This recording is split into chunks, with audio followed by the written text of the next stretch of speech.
Holes, Chapter 32. Read with the permission of Scholastic. 2 days later, a new kid was assigned to Group D. His name was Brian, but X-Ray called him Twitch because he was always fidgeting. Twitch was assigned Zero's bed and Zero's crate. Vacancies don't last long at Camp Green Lake. Twitch had been arrested for stealing a car. He claimed he could break into a car, disconnect the alarm, and hotwire the engine, all in less than a minute. I never planned to, steal one, he told them. But sometimes, I'll be walking past a real nice car, parked in a deserted area, and I'll just start twitching. If you think I twitch now, you should see me when I'm around a car. The next thing you know, I'm behind the wheel. Stanley lay on his scratchy sheets. It occurred to him that his cot no longer smelled bad. He wondered if the smell had gone away, or if he had just gotten used to it. "Hey, caveman," said Twitch, "do we really have to get up at 4:30? "You'll get used to it," Stanley told him. "It's the coolest part of the day." He tried not to think about Zero. It was too late. Either he made it to Big Thumb, or... What worried him the most, however, wasn't that it was too late. What worried him the most, what really ate at his insides, was the fear it wasn't too late. What if Zero was still alive, desperately crawling across the dirt searching for water? He tried to force the image out of his mind. The next morning, out on the lake, Stanley listened as Mr. Sir told Twitch the requirements for his hole. "As wide and as deep as your shovel." Twitch fidgeted.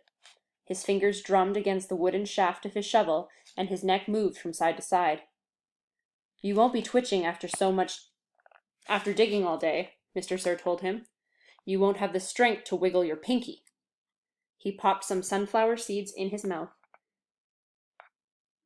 deftly chewed them, and spat out the shells. This isn't a Girl Scout camp.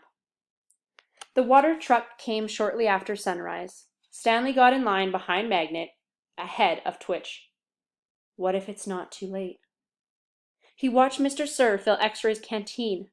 The image of Zero crawling across the hot, dry dirt remained in his head. But what could he do about it? Even if Zero was somehow alive after more than 4 days, how would Stanley ever find him? It would take days. He'd need a car. Or a pickup truck. A pickup truck with a tank of water in the back. Stanley wondered if Mr. Sir had left the keys in the ignition.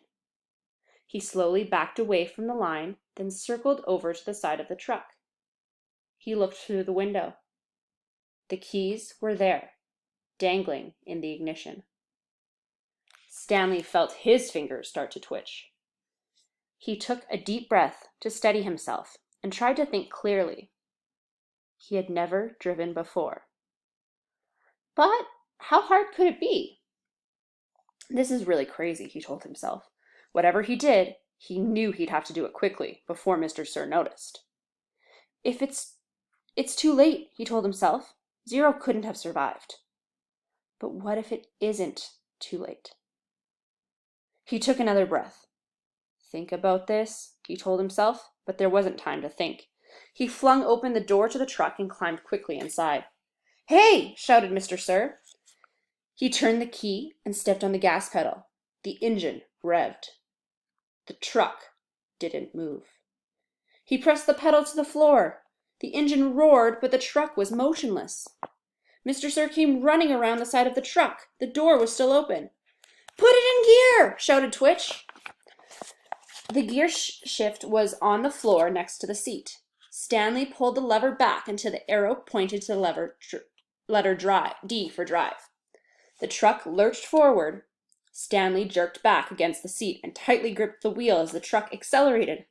His foot was pressed to the floor. The truck went faster and faster across the dry lake bed. It bounced over a pile of dirt. Suddenly, Stanley was slammed forward, then instantly backward as an airbag exploded in his face. He fell out of the open door and onto the ground. He had driven straight into a hole. He lay on the dirt staring at the truck, which stuck lopsided into the ground. He sighed. He couldn't blame his no-good, dirty, rotten, pig-stealing great-great-grandfather this time. This time it was his own fault. 100%. He had probably just done the stupidest thing he had ever done in his short and miserable life. He managed to get to his feet. He was sore, but didn't think he had any broken bones. He glanced back at Mr. Sir, who remained where he was, staring at Stanley. He ran. His canteen was strapped around his neck.